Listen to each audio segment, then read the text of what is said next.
at Sri Guru Gobind Singh Tricentenary University in Gurugram.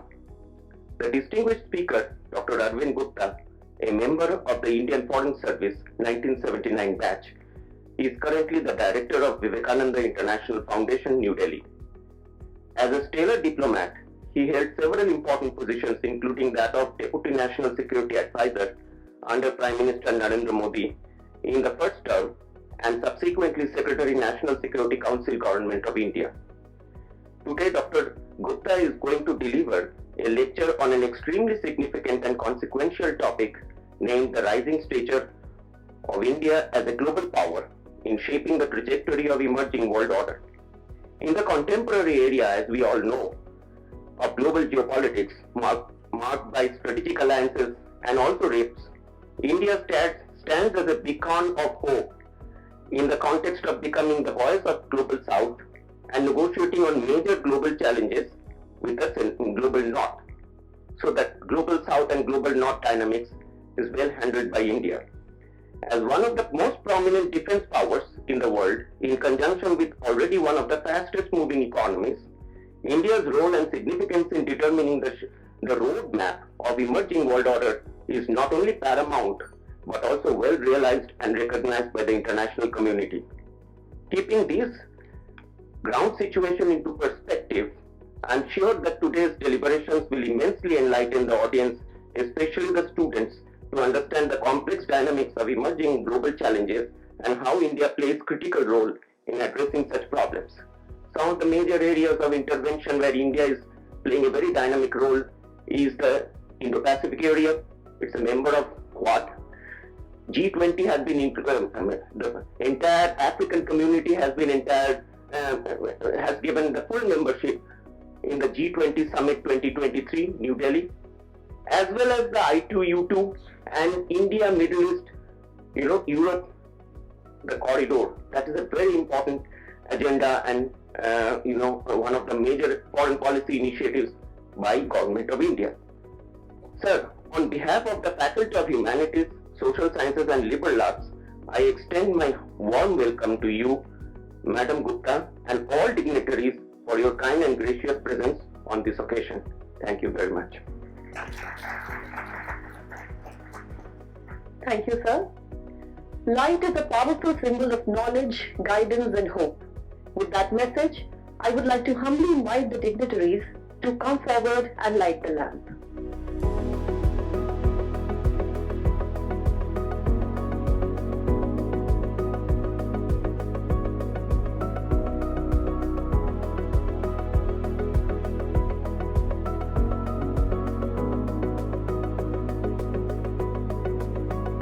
Extend a very warm welcome to both of you. My colleagues in the audience, esteemed Provost Dr. Madan Mohan Chaturvedi ji, Professor Apa Singh, Pro Vice Chancellor,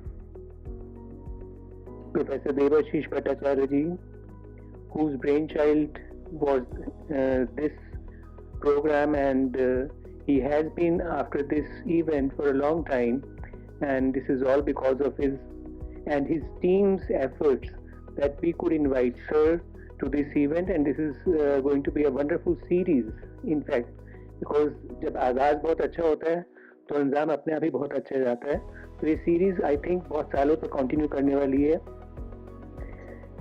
professor Sam Raj, department of English, doctor Aman Jaswal, deans and HODs present here, faculty members, and my dear students, it's my honor to introduce you to our distinguished speaker.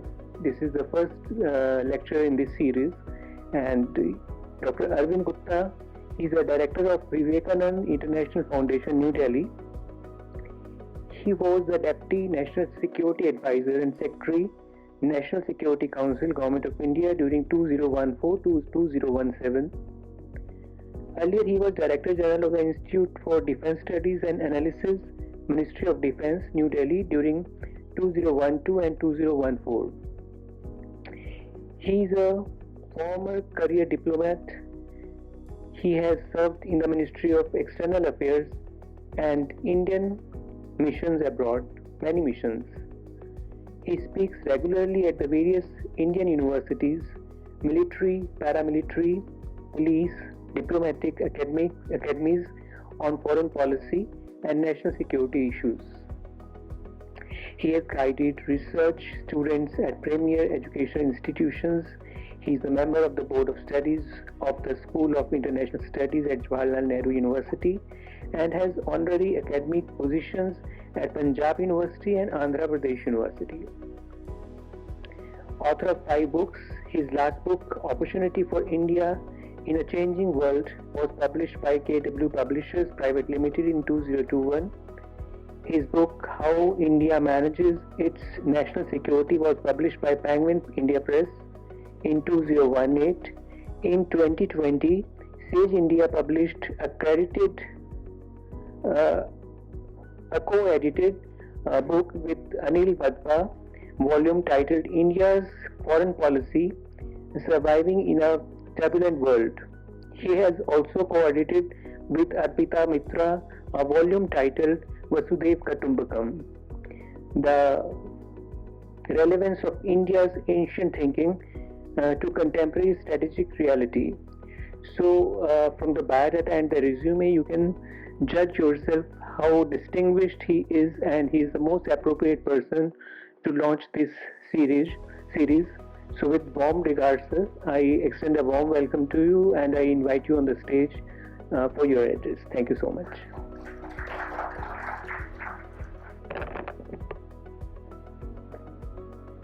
Vice Chancellor Professor Hemant Verma ji,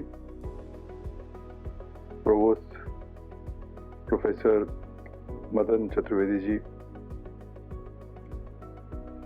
Abha Singh ji, Devashish Bhattacharya ji, members of the faculty and dear students. I am really honored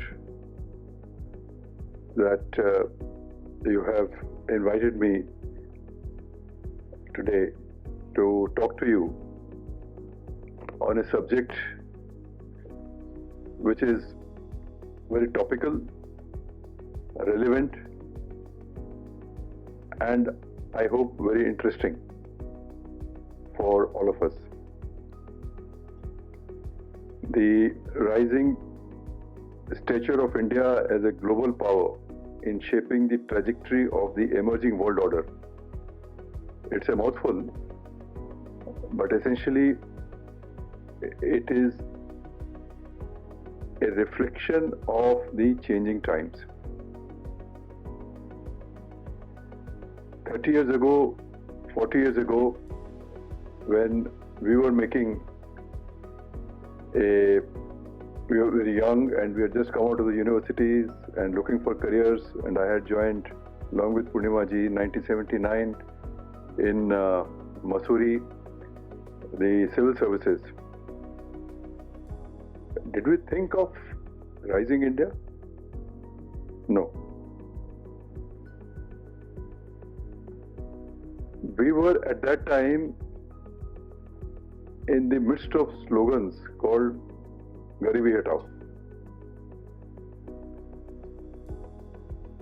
We were at that time, our finance ministry every year would be part of annual meetings of donors. They were called Paris Club. Who were these Paris Club people? They were some of these developed countries who would decide that this year how much aid should we give to India,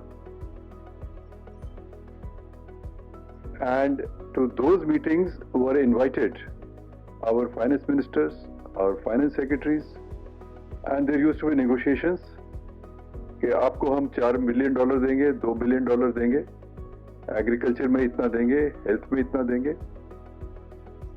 and our officials used to prepare briefs, Planning Commission, Ministry of Finance, External Affairs Ministry, etc. And then we would come back with some money, in our hat, and lots of conditions. So that was a time that we were living in the 70s and 80s and earlier also 60s. So this generation which is sitting in front of me, for them Rising India is normal. The Dwarka Express Highway, which today we traversed, I did it for the first time. This was a dream. There were no roads. So you're all very fortunate that today we're actually discussing the rising India as a global power. My God, we never thought that we were a global power. So the world has changed, and I'm very happy that you as youngsters are taking that mantle that India is a global power. Today you go to any part of the world and you find Indians there. Thank you. You go to any part of the world and you find Indians there. Any flight you take, there are Indians there. And when you are in the US,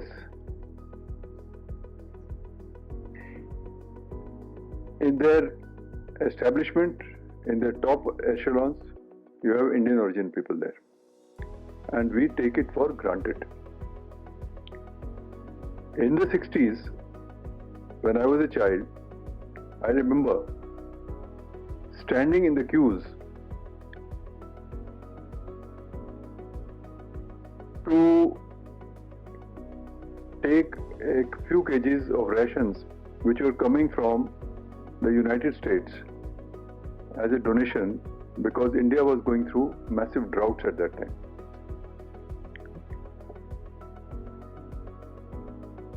So why I am saying this is that the world changes, and we are fortunate that today we are becoming we have already become I think soon we'll become the fourth largest economy and then the third largest economy in a couple of years.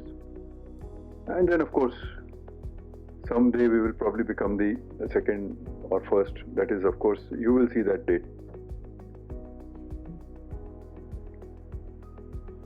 So the short point I'm making is that change is the law of life, and this is very much visible in international relations, something that we are studying.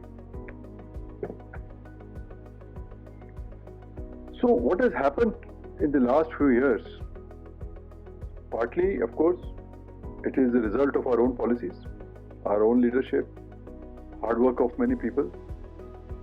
The people situation that I mentioned to you, when we were standing in queues and we were queuing in front of the donors to take some help, etc. But there were generations at that time who were working hard.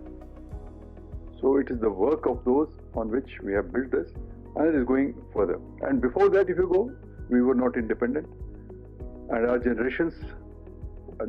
our forefathers, they had to struggle hard. And of course, some of our greatest names come from that period, whether it is Swami Vivekananda, whether it is Mahatma Gandhi, Rabindranath Tagore, Aurobindo, Bankim Chatterjee, Tilak, Lala Lajpat Rai, etc. These were the people who were fighting the British. But I think we need to go back further. And one of the greatest heroes and icons for India is Shri Guru Gobind Singh Ji, whose name you carry. And I think you should study. Those periods were also very traumatic and dynamic periods.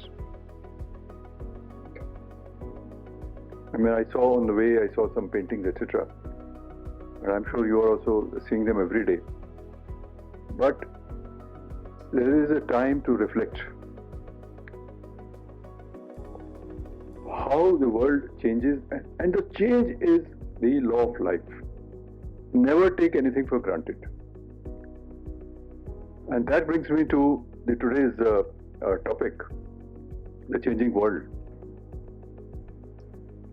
We are today, of course, achieved a certain stature, and we are poised to play a very major role, as Professor Devashish mentioned in his initial remarks. But let us also be aware of what are the forces which are shaping this change. What is the role that we can play, and to what extent we have no role? We are also many of these forces are not in our hand, because these are tidal forces. Many of them originate outside but we have to understand them, and we have to be ready as to how to deal with them. All of you today are reading what's happening in the world, and in fact, only in today's newspaper, I noticed that there is one column which has been started in Indian Express, which says, Trump tariffs decoded, daily update. Daily update. So that is a kind of a change. So on one hand, we have this tidal forces of history which have been there for decades or even hundreds of years. On the other hand, we have these great turbulences which impact you on a daily basis. And if you follow the stock markets, then perhaps every minute. Everybody is looking, stock upar ja raha hai, niche ja raha hai. And it is not just a graph on the screen, because billions and trillions of dollars, the fuel which runs this world, that is shifting from one market to another market to third market, and getting impacted by the news about tariffs, or news about missile attacks, or news about something or the other. Every news impacts the stock market. So you have these changes, and one fluctuation or a cycle of stock markets can make or break companies, and with those companies are associated jobs, production, and so many other things, and the whole ecosystem and infrastructure of production which runs this world, that changes. So you have two kind of forces which are long term with long wavelength and amplitudes, and other you have these forces which are very short wavelength, changes like this, but the amplitude is still large, and we are just in some sense a witness to this, because the changes are so fast. So that is the world that you are living in. And one way to visualize this is that probably every second you produce so much knowledge today that was not produced in the entire human history. Every day you are producing so much knowledge, if not seconds at least. That is it. Because of the information and communication technologies, you are generating a lot of knowledge. And this was never there. I mean, it took... I was talking to some professor a few days ago, and he was telling us, look, we should have in our history curriculums, we talk about Indian history, which is 5,000 years old. But we have perhaps an Indian history, which we could call prehistory, which is perhaps 100,000 or 150,000 years old. And where is it reflected? It is reflected in the caves of Bhimbetka, in Mirzapur, in the Narmada Valley, in the south and the north, everywhere almost. These were our ancestors, and they took 100,000 years from painting, in which they were painting some scenes of hunting and maybe some children playing. So that took 100,000 years till you came and developed agriculture and settled populations. Until about what? 70 years ago, 60, 70 years ago, we have seen that time. If you had a bulb in your house, bijli aa gaya ghar mein. And now, of course, you have this whole thing about, every minute you are connected with the world, etc. So this generation of knowledge, which at exponential speed, which has consequences on other aspects of life, is a new phenomenon. This was not there. Earlier, the pace of change was leisurely. Of course, you could still say in a 6 billion year history of the earth, 100,000 is a blink, and that means in a blink you have developed from nobody to this level. But anyhow, so that is another way to look at it, that pace of change has been exponential. But where will it lead us? Today the change is so fast, and one has to ask this question, whether a human being is capable of comprehending that change, the pace of that change, let alone dealing with it. And now in this development of technology, we have come to, I think, a critical moment. Of course, every technology has been very important. I mean, if some of the technological developments I have to talk about, then the discovery of fire, or the use of fire, or use of the wheel, or the printing press, the discovery of the penicillin, electricity, these are momentous events in the history of technology. But now I think we have come to one more momentous event, and that is this artificial intelligence. It's not simply artificial intelligence that you have ChatGPT and it prepares your term paper, which your professors have to check whether you have done it or ChatGPT has done it. No, it's much more than that. The artificial intelligence, or the deep seek, which the Chinese have just discovered, which is a momentous event in the development of AI itself, the modeling that we are talking about. This is the seeds of making humans irrelevant. That's where we are. And that's where, so information, yes, we live with information. All of you are always on the net, consuming information, generating information, sharing information, etc. But this is that momentous point where the autonomous systems are going to overtake you. Automation has been there. I mean, the machine means automation. Your machine has been.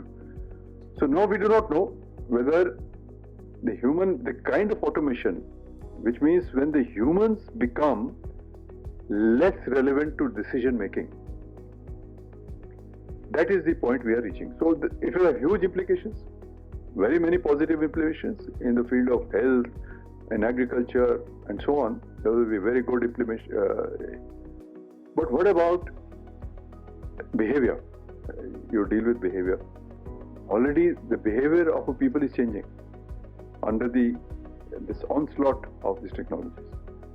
And what we today need is wisdom. So where is this information is there, but where is this wisdom coming from? And this is equally relevant to today's world, international relations. What Mr. Trump is doing, is it wise? Or is it simply narrow national interest? Or national interest that as he sees it? Probably others don't agree with him. I mean, he himself probably doesn't know what he's doing. So this sense, wisdom is what? Wisdom is essentially discerning. What is good, what is bad? Should I do it? Should I not do it? What restraints shall I put on myself? Behavior. So ultimately it's all behavior, no? So international relations is also behavior. How a leader behaves, how a state behaves, or a group of states behave. So behavioral aspects of international relations are equally important. It's not simply state relations. Ek visit ho gaya, somebody goes there, somebody comes, you come out with a nice statement, something happens. But what is the implication of the decisions taken?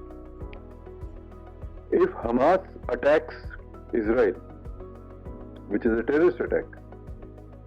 And then Israel comes back with a great force and today wishes to change the entire complexion of the Middle East. And you know what we call Middle East and the issues of Palestine, and it is at least 3,000 years old. The genesis of this is at least 3,000 years old, and it goes to the heart of the clashes between Islam, Judaism and Christianity. So they have this historical issues which have been going on for 3,000 years, connected with Jerusalem, connected with so many things. I don't want to go into those details. But look at the continuity. And in today's world, the issues which arose 3,000 years old ago are still relevant in the context of the Middle East I'm talking about.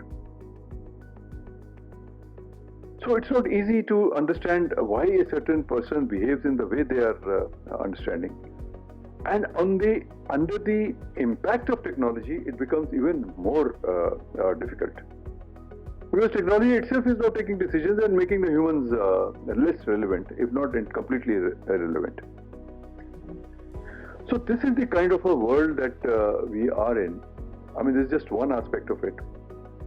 So let me now just summarize for you a few features of the world today before I come to India's role. So one is that the decline of the US as a hegemon is now palpable.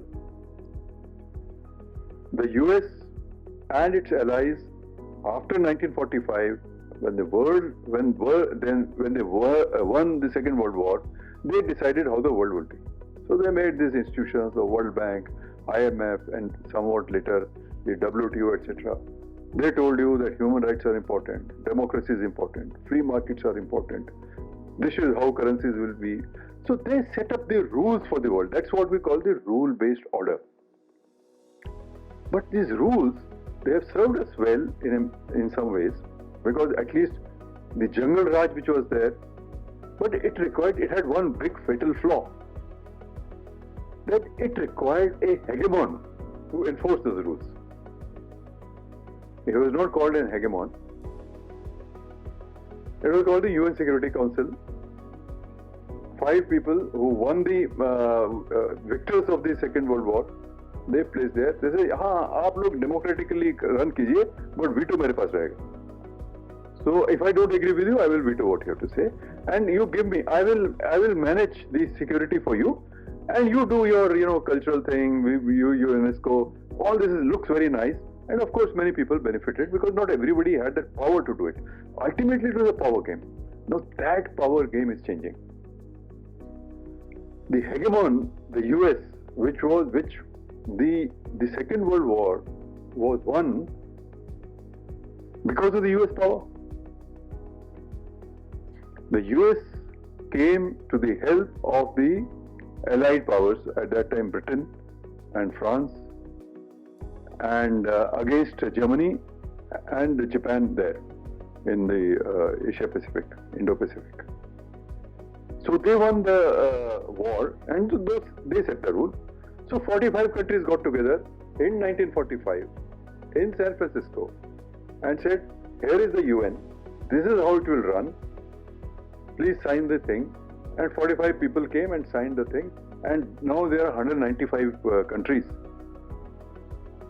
So all the countries said, you sign it, which means as I sign, I take the entire thing. All the rules that they had set up, now I'll abide with them. But now, this could have been alright if the hegemon had continued. But hegemon himself, the power went to his head. First he said, look, I have now defeated the Soviet Union, which was in the Cold War. Now I have a unipolar moment. I am the most powerful here. Then it came, then somebody said, one of those Fukuyama, a type of a scholar, he said, history has ended now. The West has won. Now live happily hereafter. But they didn't realize that it was still, those rules, they looked very democratic. Everybody is equal in the United Nations, except there is a veto for only with 5 countries. And there were these countries like India, China, Egypt, Argentina, Indonesia, and so many other countries whose populations were bigger than these countries. And they started growing because they benefited from these rules. It's not that they didn't benefit. They played the game nicely. But once anybody who gets power, they say, yeah, why should I now listen to this fellow? He should listen to me. But they couldn't find a way of accommodating the rising powers. So when India asked in the 90s, please change the rules of the United Security Council, you are not the only 5 people who should have the veto power. We are the largest among the largest countries. You accommodated China because of your politics, but you left me out. You left India out. Now India is rising. India has more than 1 billion people at that time. So please include us. सोचेंगे, करेंगे, देखिए, अभी तक नहीं हुआ वो. We have not done that. But now others can't wait. Because all these countries, remember, they were also colonial countries. They were imperialists. They were people who had ruled us. They are the people who had used our resources for their own development. So this changed in the 90s and the 2000s. As technology came in and it became more available at lower cost, then even those who were not states, ordinary people, they all say, "Hamare paas bhi technology hai. I can also." See, when Apollo, just to give you an example, when in 1969, the Apollo 11 took Neil Armstrong and Edwin Aldrich and one more person to the moon, they used computers for what was the power of that computer? A few kilobytes. That was the RAM that they had. Now you have a few gigabytes in your phones. Your phone was at least 1,000 times, maybe 100,000 times more powerful than the computer they used at that point of time to land a person on the moon. So when this technology became available to ordinary people, so they also started playing around with the technology, and technology was power, so they also became powerful. So you found suddenly that people outside the states, outside these big buildings and all these classified rooms and vaulted chambers, people outside had more power than those guys had. And ideas, the power of ideas also came with that. Universities became a lot of new ideas came, and the business became because they saw business opportunities in it. So they also started inventing things which the governments then started buying from them. So these people like Googles and the Microsofts, who were nowhere in the 90s, they were nowhere. They were not even born. Many of them were not even born. Now they came and they said, look, we can invent things, we can make things, we can give it to you. So this power of the non-state actors, so we say, some were good, some were not so good. That became, and this hegemon who was enforcing the rules was the one who got challenged. And then what happened was 9/11. So this was a jolt to the hegemon. So one is the rise of China and India was a jolt, and other countries. The second jolt came from the non-state actors. They were challenging the sovereignty. Sovereignty is the fundamental. Sovereignty and territorial integrity is fundamental to international relations. But this non-state actor also became strong. So you had the hegemon suddenly felt it was being challenged by new countries, so a balance of power was changing, and then you had, and some of these states, they started supporting these non-state actors. Say the case of Pakistan. They started supporting these terrorist groups, waging proxy war against India and so on and so forth. So this power of this. Then you had, so financial institutions became, the technology companies became, and they became $1 trillion companies, trillion plus. The GDP of a African country, there is no country in Africa which has a GDP of $1 trillion. And there are so many companies which have a revenue going into trillions of dollars. So that is the total change. So rule-based order started getting challenged. So you needed new rules. So these companies said, look, you have this regulation, etc. But I've got this technology. This cannot be regulated by the old rules. I need new rules for cyber. I need new rules for artificial intelligence. You cannot stop me sending data from here to there. That fellow, and the state says, no, all my data is with you. You are using this data. You can misuse data. So this big fight over data. What used to fight over resources earlier? Where was the oil found? Where was a mineral found? Now people are fighting about how the data would, cross the borders. So cross-border rules became very important because the world was getting interconnected, globalization. So technology has led to globalization. Globalization required new rules, and the new rules were not there, and there was some kind of a chaos and tension at least, and then some chaos also. So this is the state we still are in. We don't have rules for AI. We need new rules for health. We need new rules for everything. And how are rules made? Rules are made generally by the countries, 190 countries sitting together in some kind of a grouping and talking about it and then getting it passed, maybe getting some legitimacy in the United Nations, etc. Then it go back to the national governments and then they make this the legislations and rules, etc. That's how rules are made. So it's a very long process. Rule making for international governance or global governance is extremely challenging, difficult, and a long drawn process. It took us about 40-50 years to make rules about nuclear power. It took us more than 100 years to make a rule about human rights. And today, technology originating at such a fast clip without any rules, so you are already in some kind of a chaotic situation. So rule-based order is being eroded. That is the point I want to make. So this is one feature of this. And the biggest example that we see every minute these days is the rule-based trading system, the WTO, which itself took many years to come. I mean, the WTO was formed in 97, I think. 93 or 90, in the 90s. 95. It was not the original. When the World Bank, IMF, etc. were made in 1945, they could not agree on the WTO, which was supposed to be a rule-based trading. Instead, they agreed on General Agreement on Tariffs and Trade, GATT. But that was a lesser variety, and it was only became WTO, and WTO is already dead. WTO, Mr. Trump has ensured that there is no rule-based trading in the world today.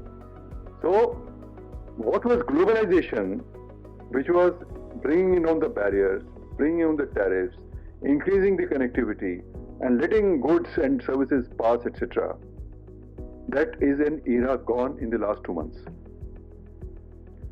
So yesterday we heard that he has raised the tariffs from 150%, 145% to 245% on China, overnight.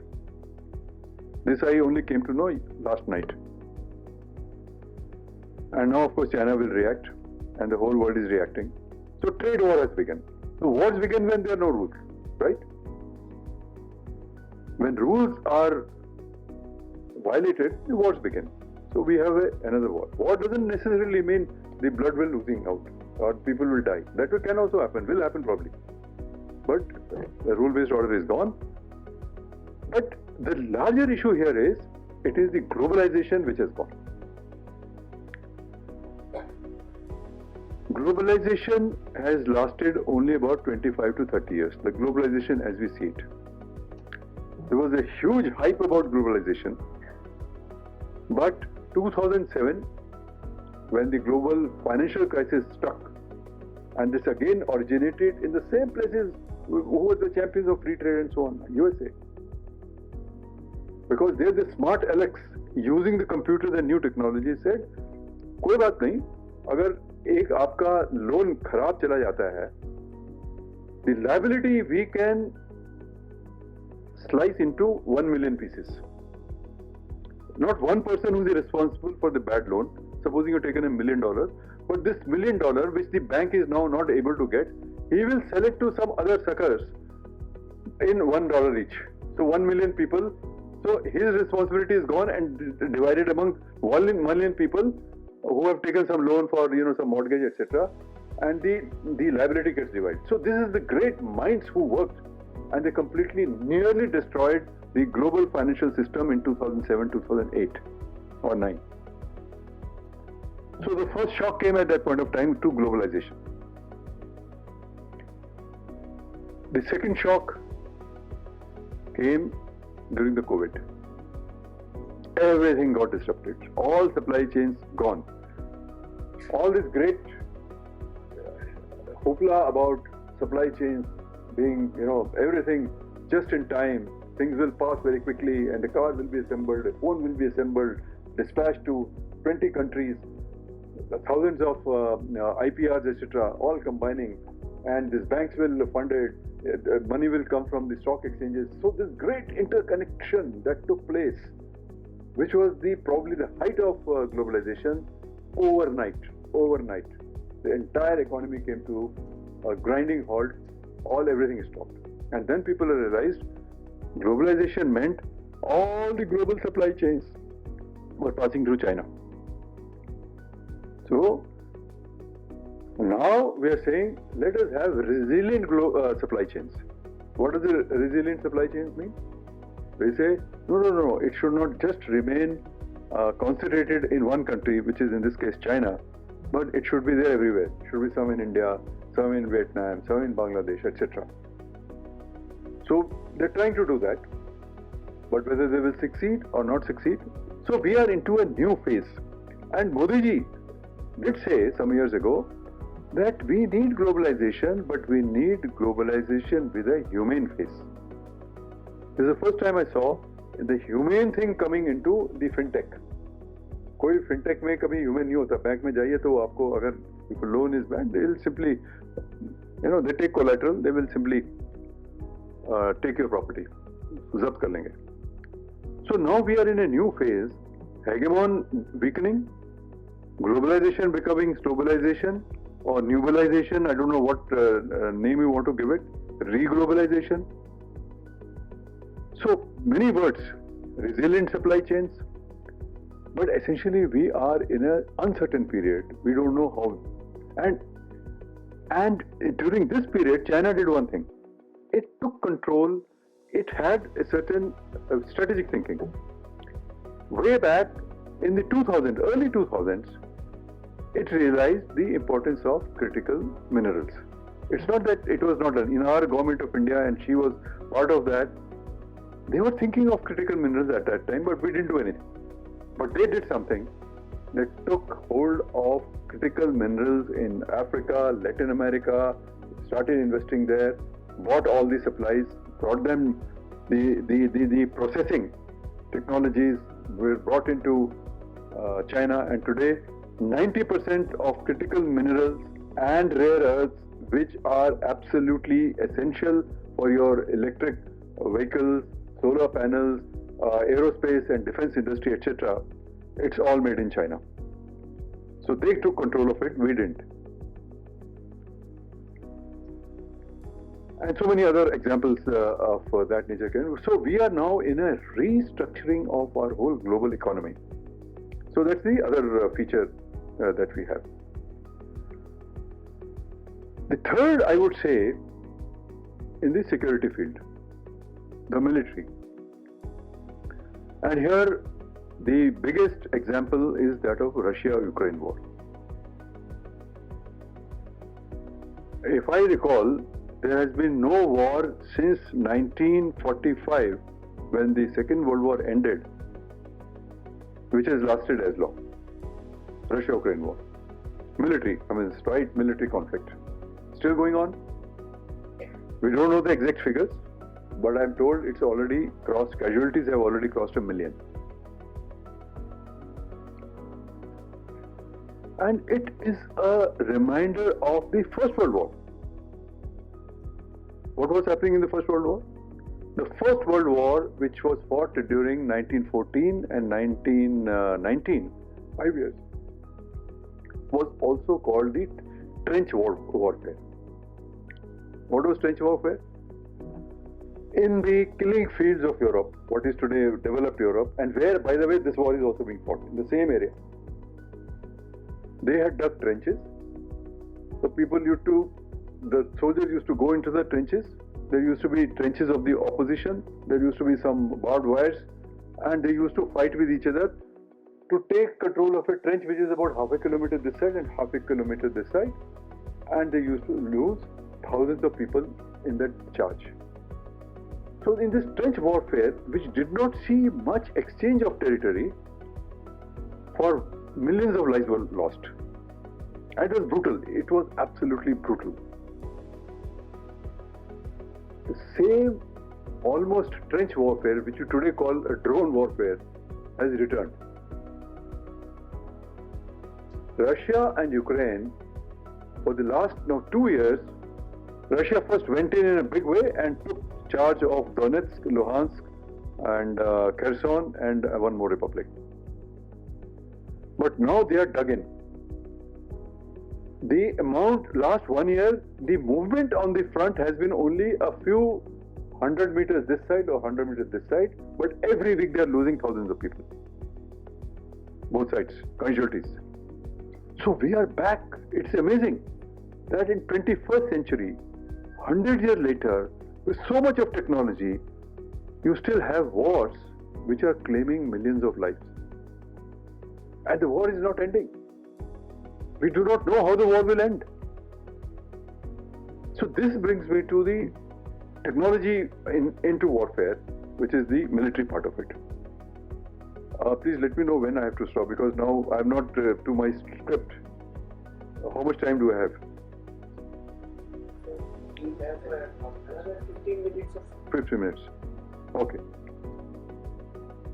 So this new kind of a warfare that we are seeing, in which it is not just that people are fighting with drones and killing each other.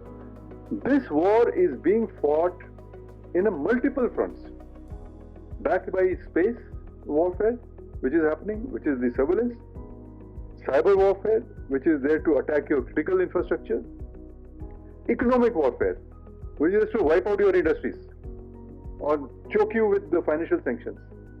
These are all, and the information warfare, a huge mass of propaganda, etc. So this is the kind of a world that we are today living in. So let me now talk a bit about India. India today, as I started, you are all very lucky, we are all very lucky, we are well placed. We have a Viksit Bharat 2047 goal. India is the only country in the world which is still doing about 6.5% economic growth and become a 4 trillion plus economy. India's demography, which is all sitting in front of me, is your biggest resource. But demography all over the world is changing, and India is not an exception. 30 years, 30 years from now, we will also start aging. So this is the window that we will be able to use, because everything ultimately depends on your power, depends on demography. China is on a demographic decline, Russia is on a demographic decline, entire Europe is on demographic decline. And these countries, today if you go to the airport and see how many of our flights are today full of Indian youngsters, young people who are going as skilled laborers to countries like Russia, which is on war, which is at war with Ukraine. So demographically, we are going, it is an advantage, but at the same time, if we don't look after our demography properly, which means don't create proper, our opportunities, this can become a liability also. But this is a strength that we have today. What are the other strengths? Democracies are our big strength, because we give everybody a chance to express themselves. When you express yourself, you bloom. And when a decision is taken in democracy, after a lot of consultations, The decision is long lasting, it is accepted by everyone. It's not top down. It's a very big thing. Our diversity, which at one point of time the World Bank and various other people used to ridicule, is now becoming our strength. We speak so many languages. Today in the era of AI, the kind of data that we generate in multiple languages is our strength. And we can produce any kind of expertise today, like this. So today, developed countries like Germany, who have no psychiatrists, who have no nurses, they are setting up academies here to train our nurses and taking away all these nurses. Of course, that's another part of it, but this shows the India's strength. Indian middle class is India's strength. So many people are traveling abroad. Today, if we don't send our tourists to Lakshadweep economy goes down. Sri Lankan says, no, keep sending your tourists to us. Thailand runs on Indian honeymooners. And now there's another thing I heard. What was that name? Another name, not for honeymoon, but when the whole buddy-mooners, where you take your buddies also on your honeymoon. So this is destinations. Today, the ambassadors sitting in Delhi, they come to us and say that we want to make, why do you go to this Thailand only? Come to Azerbaijan. I had a delegation the other day from Sakhalin Republic. Has anybody heard of Sakhalin here? How many people have heard of Sakhalin? None. Sakhalin is a province or a region in Russia. The size of Sakhalin is as much as that of India. Exactly the same area, as big as India. And it is in the Arctic Circle in the north. Population only 10 lakhs. Pristine permafrost. They are saying, please come to us and please send your honeymooners to us, your Bollywood movies to us. So our tourism, and now in fact what we call MICE, M-I-C-E, MICE industry. MICE is convention tourism, E is entertainment, and M and I is meetings. M is meetings and I is info. So conventions. So MICE sector is one of $55 billion sector in India. So our people are going and holding conventions abroad, and we attended recently one in Thailand. So people are saying, please, you are holding such big conventions, please come and spend some money with us. So Indian middle class is spending today, and that's our strength. Our market is our huge strength.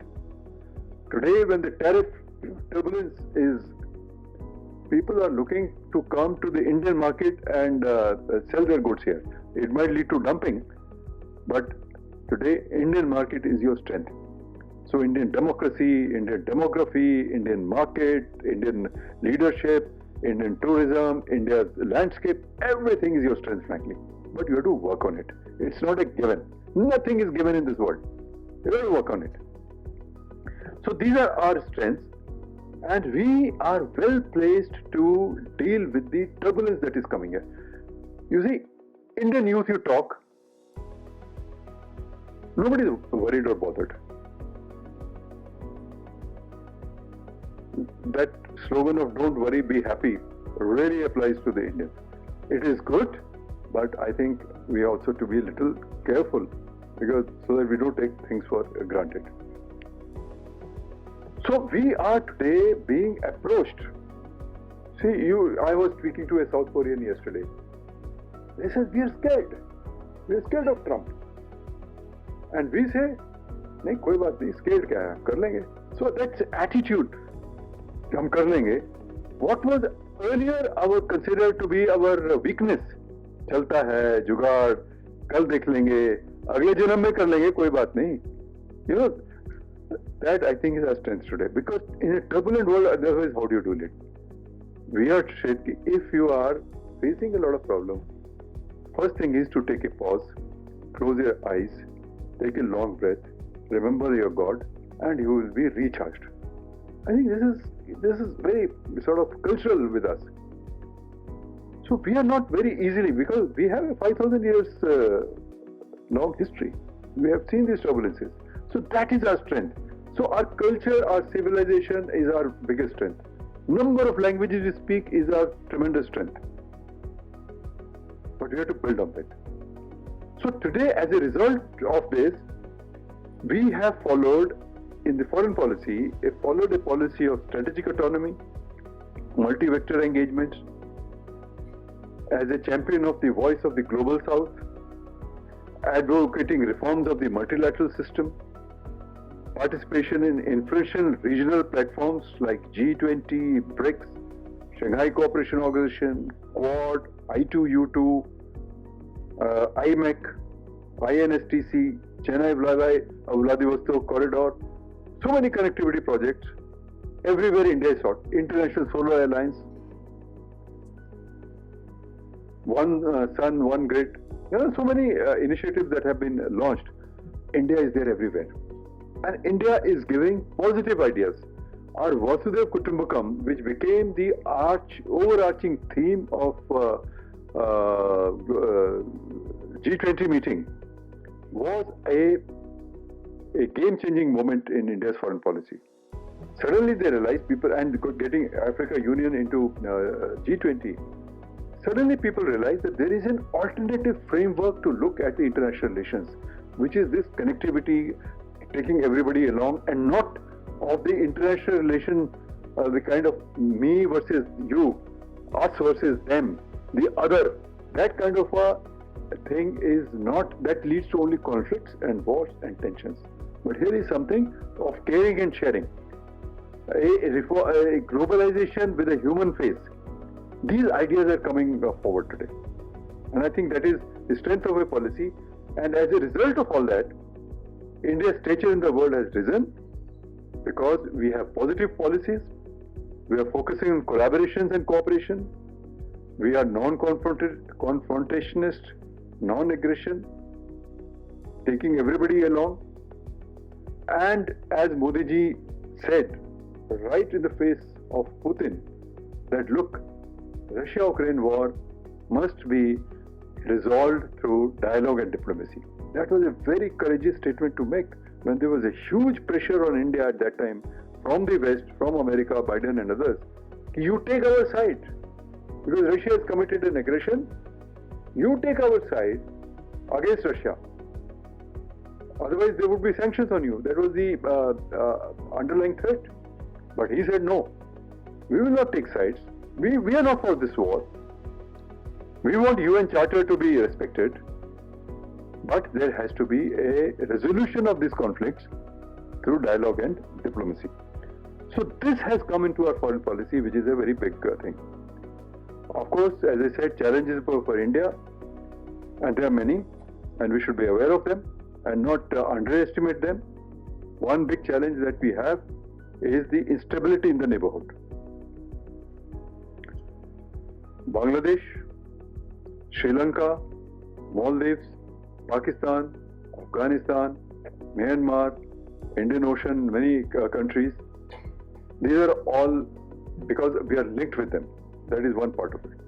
The second part is that today there is a breakdown of multilateralism.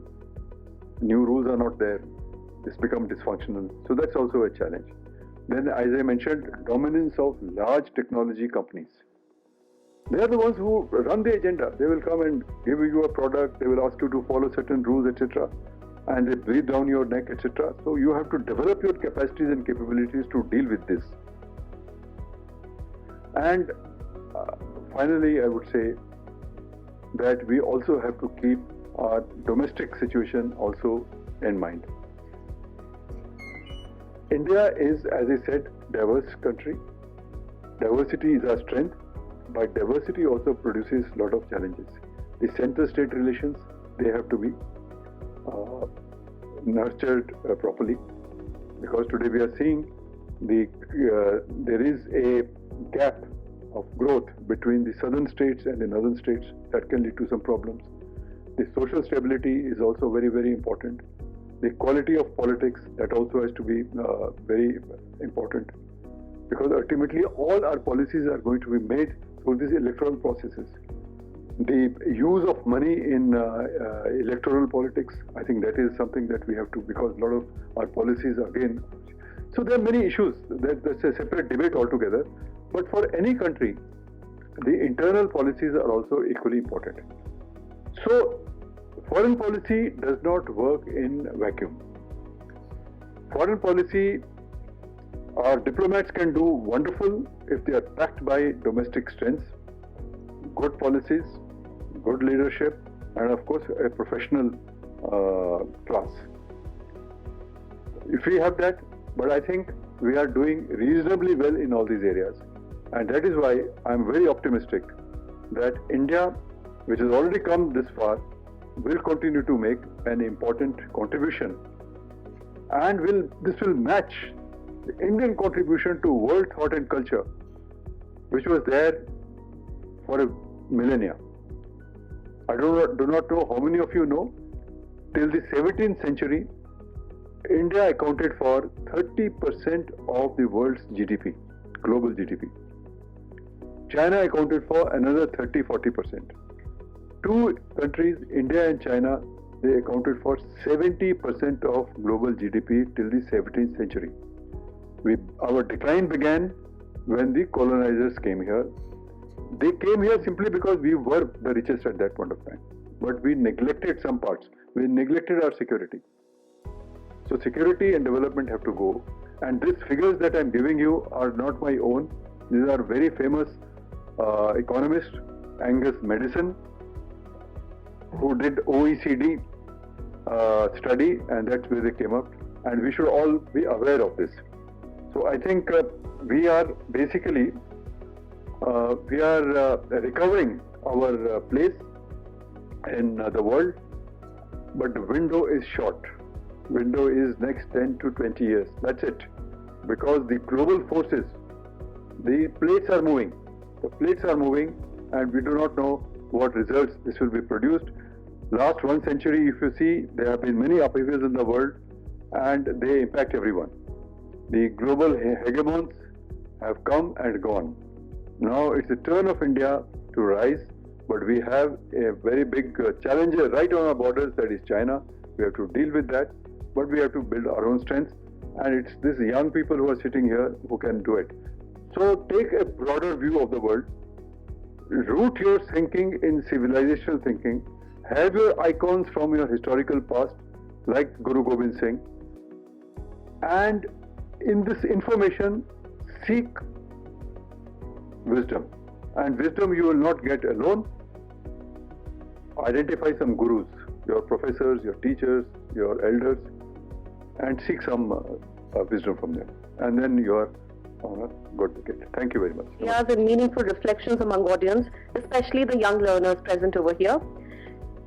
The floor is now open for question-answer round, but I would also like to inform, due to paucity of time, we will be able to handle only 2 questions. So you can ask your questions. Told us about the war between China and US, the trade war. So how, according to you, India can use its soft power diplomacy to prevent these situations in coming years? So trade war, you have to join with the trade only. Soft power is a general, let's say, scaffolding that you have. But if you are having some issues in trade, or in economics, or investment, or technology, or security, then you have to take actions in that area. The way we have to handle this trade war or any other such tensions is building your own capacities. That is why we have Atmanirbhar Bharat. Atmanirbhar Bharat basically means build your own capacities, build your own capabilities.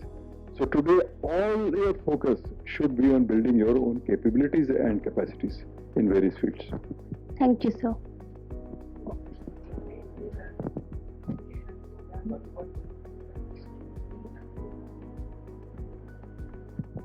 Priyanshi from Faculty of Humanities and Social Sciences. English Honours.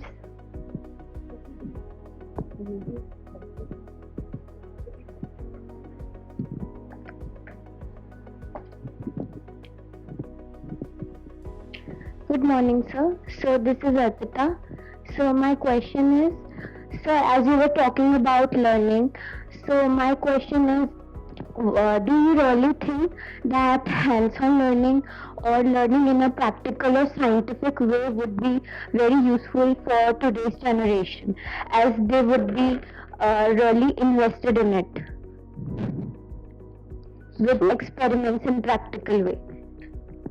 So I suggest you read Mahatma Gandhi's discourse, Young India, and probably one of the greatest humans we ever produced.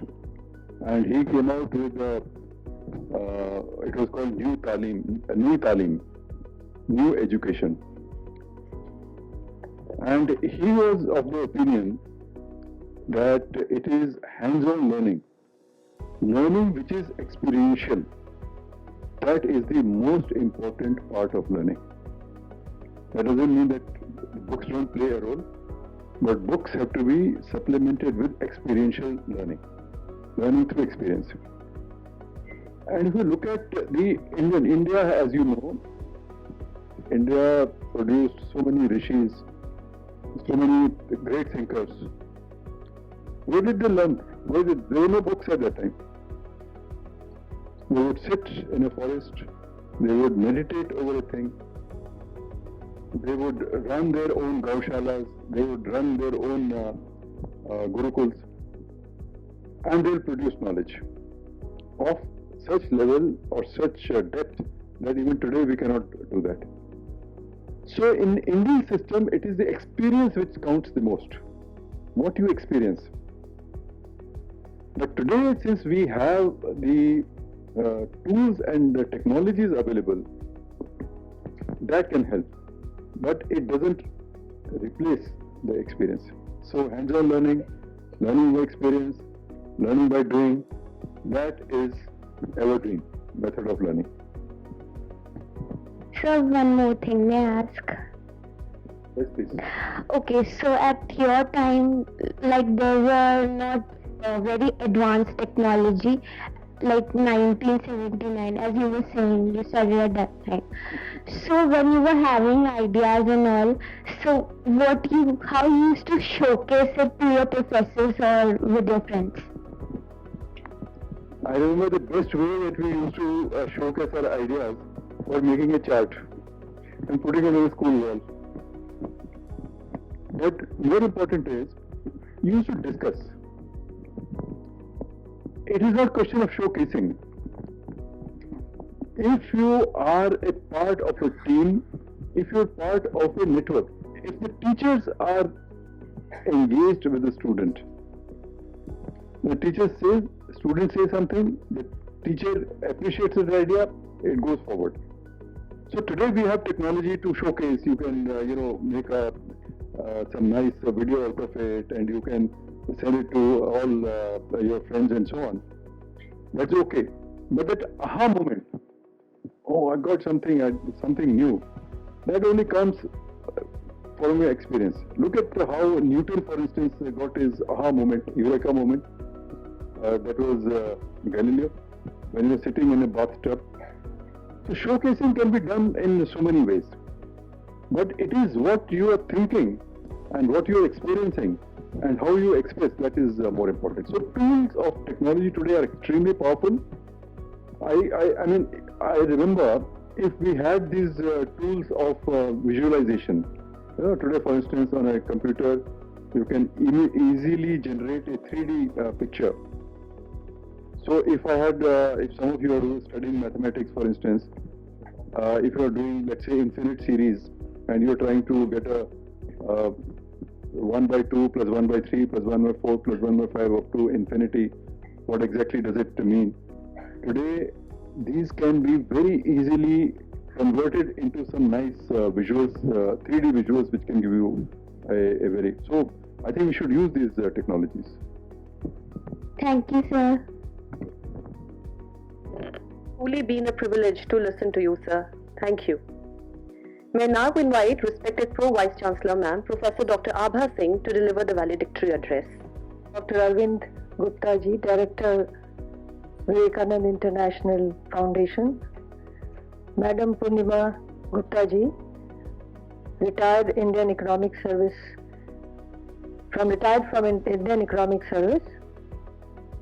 and our Honorable Vice Chancellor, our Provost Sir, Devashish Ji, Professor Sam and Professor Aman, fellow faculty members and my dear students. What a good day to start the talk today on the important topic which Sir has addressed, which is the rising stature of India as a global power in shaping the trajectory of the emerging world order. And this is an inaugural talk of the Distinguished Speaker Series initiated by Faculty of Humanities, Social Science and Liberal Arts. My dear students, today's talk is not only a talk. It shapes you as a young mind and the young future of our country. I am reminded, sir, what he delivered today, Dr. Arvind Gupta ji, on the topic, his insight, his experience and his scientific knowledge has given direction to this Distinguished Speaker Series, that what we all need to think and what kind of topic we need to deliberate upon. Because Indian philosophy has the concept of Vishv Manav. I hope many of you are aware of it. And this concept of Vishv Manav is coming very, very, I think, close, and it may turn into reality if young mind is healthy mind, sir.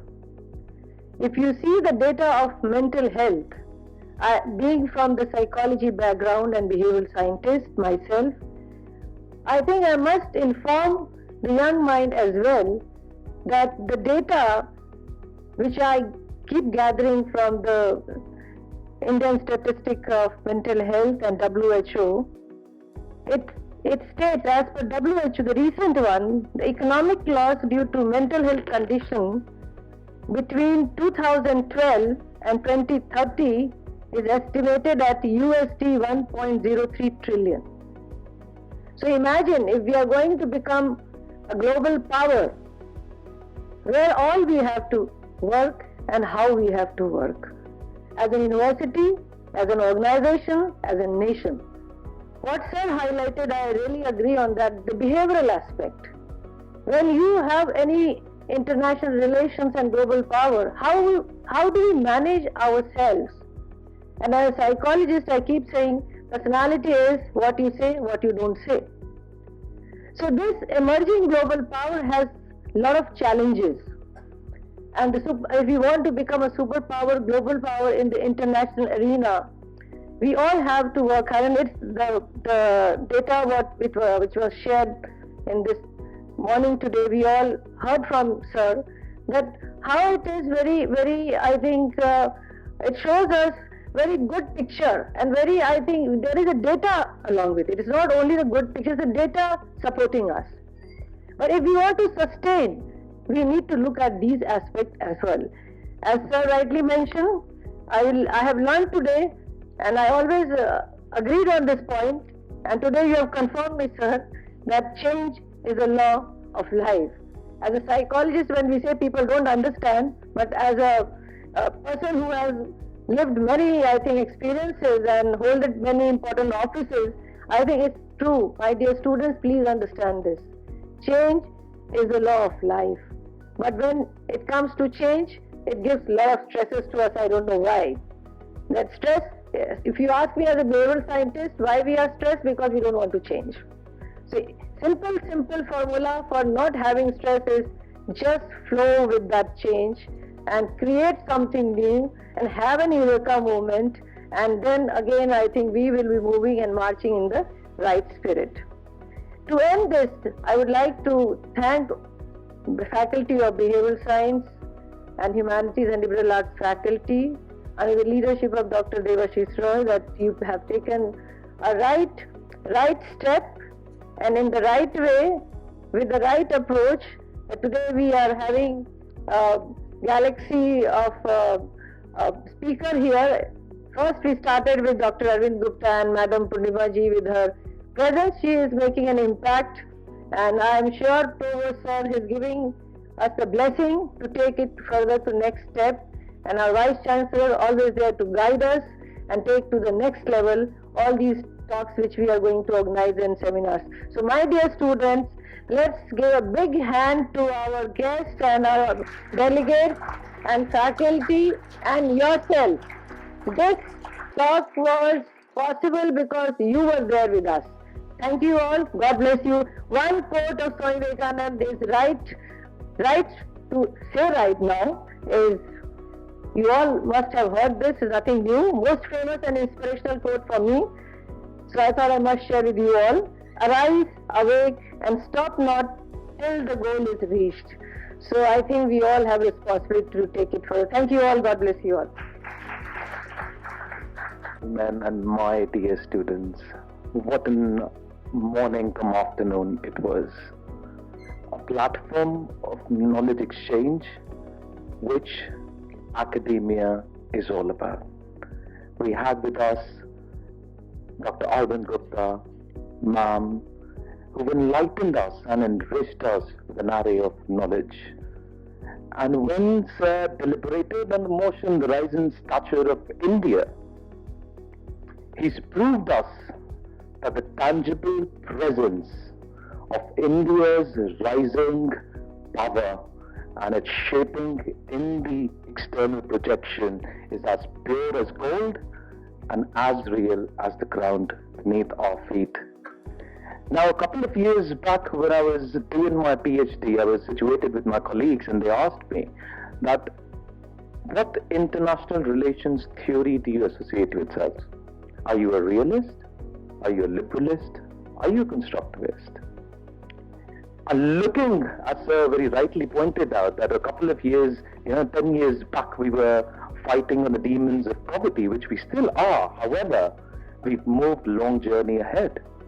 And today, we as proud Indians stand and argue that we serve ourselves to the needs and benefits of our interest, our goals, and our position. That means that in the Russia-Ukraine war, as Sir very rightly pointed out, the world was boycotting Russians to buy oil and gas.